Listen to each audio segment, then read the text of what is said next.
Alrighty, welcome back everyone. We just talked about some of the different things with the realignment teams. Are we overestimating some of these teams just a little bit because they look so good on paper? Are we underestimating some of the differences they're going to face in their new conferences? And could that kind of stumble up what could be a special season for a lot of these new realignment teams? But let's jump into Oklahoma because a weird thing happened on Twitter the last couple of days, and I don't know if anyone else noticed this, but a Cowherd take came up around Oklahoma, and it was a take that when it came up, you felt like it was a totally new take. You felt like he just released it a couple of days ago, and people were reacting to it. That wasn't the case. It was about a year ago, before last year actually, where he made this argument against Oklahoma fading into irrelevance in the SEC. And I'll break down the exact comments here in a second, but it's one of those things that it's kind of just what Twitter is, right? You know, there's always this time of year where fans try to rile up some other fans. So I assume there were some Texas fans kind of going in the depths of the Twitter world and trying to find anything to tear Oklahoma down, and they found it. So we'll get into these comments a little bit. He started by talking about Nebraska and how this game has kind of gone a little bit away from them and they're struggling a little bit more, and obviously they are. You know, it's been a very, very tough stretch there up in Lincoln, Nebraska, and it's definitely something that is going to be really interesting to watch. I don't necessarily think they're fading into oblivion. I think there's still a path for them to find their way back, but it is the prime example, I suppose, of a team that has disappeared in some ways in the new world of college football, and that definitely played a part in that. So let's get into Oklahoma now, and he had three different arguments of why Oklahoma is not going to succeed in the SEC, why they might fade into irrelevance, why a lot of this stuff might go awry for the Sooners as they get into the SEC. And the first argument was pretty simple and makes sense, but also doesn't make sense at the same time. He said the first reason was there's not enough good players in the state of Oklahoma to keep them going. And frankly, I know what he means. I understand that Oklahoma can't just recruit Oklahoma kids and they can go out there and compete for the SEC. That's not going to happen. Now, could they do that? Could they, switch recruiting strategies right away and pick up just about every kid in Oklahoma? Absolutely. But he cited that they signed 26 of 29 guys this past cycle, or I guess 2 cycles ago now, that were outside of the state of Oklahoma. That's the goal.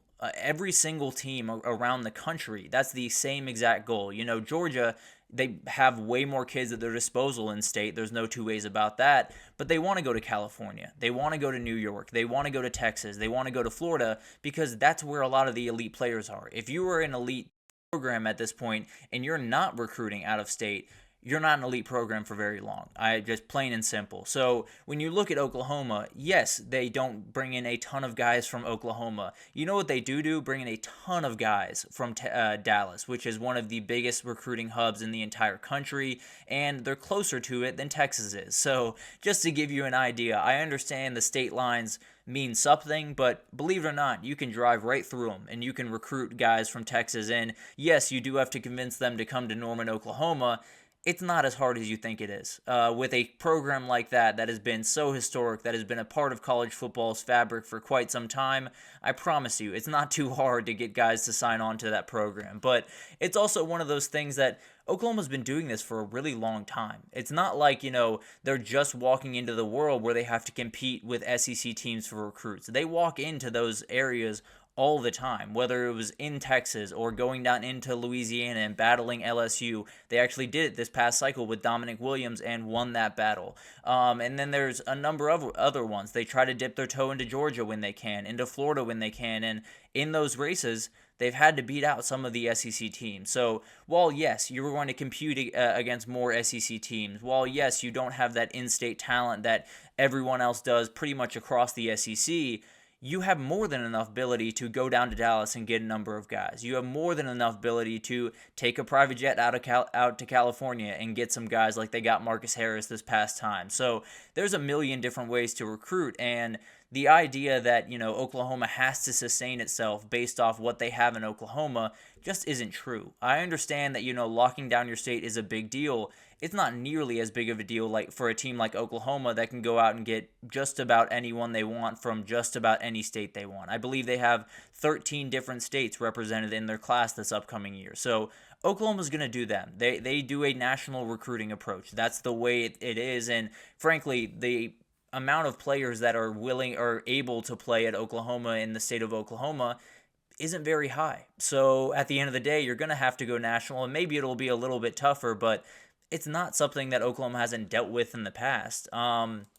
And then on top of that, he was talking about a number of different things around this, and he referenced a guy that used to be there in Lincoln Riley, and I'm trying to find this picture right now. There we are. Lincoln Riley left for USC, obviously, a couple of years ago, and he said it was for players. You know, when you can go to USC, you can be in California, you can get so many in-state guys, and you don't have to compete with a lot of the SEC teams that are going to come in your backyard. Frankly, they're absolutely going to regardless. Georgia, Alabama, all of those teams are still going to find their way out into the Southern California area, but that's beside the point. Overall, it hasn't necessarily worked. If he did leave for talent, if he did leave to get all of these elite players on their roster, it hasn't worked because Oklahoma has out-recruited them pretty much every single year since he's left. So it's not a disrespect thing to Lincoln Riley. It's not talking down on him at all, but it's to say, you know, everyone says you go to California, you get better recruiting classes. That's not necessarily the case. You get better recruiting classes by having better recruiters. And Lincoln Riley at OU was just not working, particularly on the defensive side of the ball. And I would argue that if he was still the head coach, there is very little chance that a lot of the elite defensive players in that group are there right now. So that's one of those things that I just didn't understand that argument more than anything else. But the other argument he had was they're joining a tougher conference, and no argument there. They absolutely are. Things are going to get much tougher for Oklahoma year over year. They play one of the toughest schedules in the SEC this upcoming year. So it's not going to be easy. I'm not here to tell you that Oklahoma's going to roll through this, and there will likely be an adjustment period. Oklahoma's going to be able to compete. And it's one of those things that Oklahoma is as well equipped to compete in the SEC as about any team in the country. Now, there's a number of teams in the SEC that you would slot above them going into this year. Frankly, I have them going 8-4 this year. So it's not like I'm telling you they're going to walk into this conference, you know, bowl over the competition and be absolutely remarkable. That's probably not going to happen. What is going to happen is this team is going to learn their way. They're going to be able to recruit an elite level, whether it's from the Dallas area, from Texas, from Louisiana, from California. They're going to play really good defense, which gives you a remarkable baseline. And that was actually one of the other arguments he got into, which is probably the weirdest one of the bunch. And I understand where he was coming from when he made it, but now it just looks a little bit ridiculous. And they got the coach, quote unquote, wrong. He said that hiring a defensive coach in the era of, you know, spread offenses and fast offenses, high tempo, all of that stuff was the wrong way to go about business. There are about a million arguments I can make to why that's not the case. So first of all, he made this, you know, statement after they went 6-7. So it's not necessarily crazy to think, you know, he struggled his first year. There's no secret to that. But all the stuff behind the scenes looked really positive. They were still recruiting at a really high level. I believe they've been top 10 every single year that he's been there.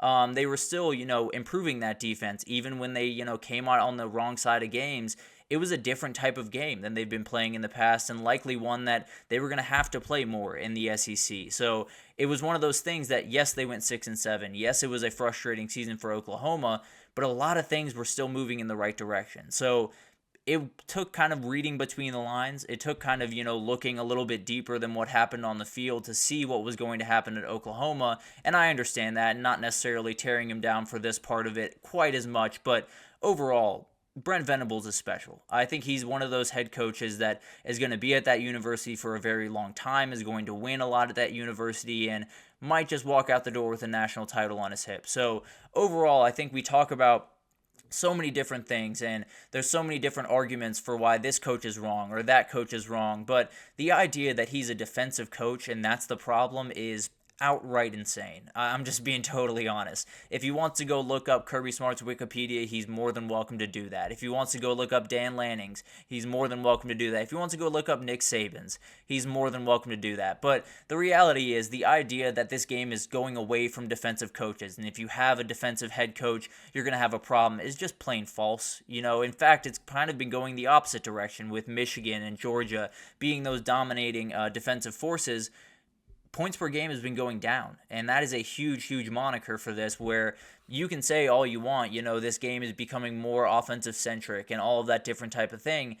It doesn't mean defense doesn't matter. It doesn't mean defense can't win you championships, and it definitely doesn't mean that a defensive head coach cannot get you there. So I think that's one of those that is just plain wrong. I understand where he's coming from at the moment, because they were coming off a pretty frustrating season, but there were still plenty of signs there to show you that Brent Venables was the right guy for the job and was going to do an incredible job here. So overall, all of this to say, Oklahoma's not going to walk into the SEC and dominate. I'm not saying that one bit, if I'm being totally honest. But the idea that the Oklahoma Sooners, a team that has been a fabric of college football for as long as I can remember and well before that, and a million different things that kind of come into play here, the idea that they're going to disappear is just outright insane. Oklahoma will not disappear. Oklahoma is not a program that is even remotely close to disappearing, and I think a lot of the changes in the sport don't hurt them as much as some people might think they do. So overall, Oklahoma's recruiting is going to be really strong. They're never going to have a problem going into Texas and getting a guy, because they are now leading for Michael Fasusi, one of the best offensive tackles out of Lewisville, Texas. So I promise you that is not something that they're super worried about. They're going to be able to do that as long as they're winning games. And then the tougher conference, no doubt about that. It is going to be tougher. That is something that they're going to have to deal with. I am going 8-4 this year.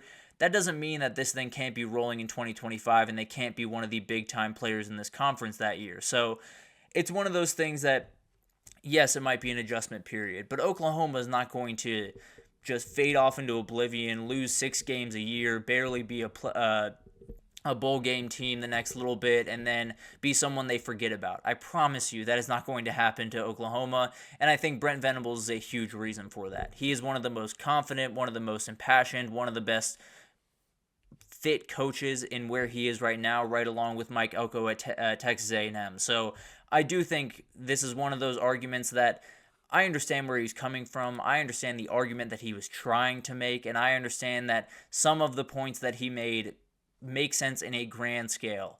They don't make sense for Oklahoma. Oklahoma is a different beast than most college programs around there, and I could say that Oklahoma is going to take a step back, and I can say that pretty confidently, at least their first year. Oklahoma is not going to be irrelevant. I can promise you that. They will be a team that will have plenty to say in the SEC in the next 3, 5, 10 years, whatever that looks like.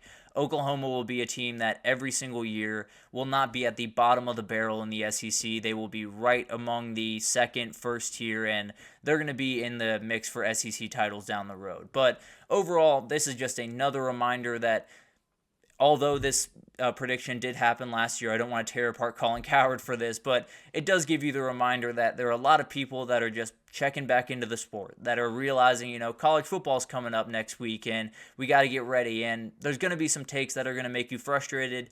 Try to not let it get to you. I kind of let this one get to me, I'm not going to lie to you, and I'm sure it'll happen again. But overall, there are a lot of people that don't necessarily love this sport the same way we do that are going to try to talk about it quite a bit over the next little bit. Just try to, let it roll off your back as best you can. But let's take our third break here, and when we come back, we're going to go back to lingering questions around the top 25. We're going to keep rolling through this, and we'll likely finish it by Friday. So definitely stick around for that, and we will be right back.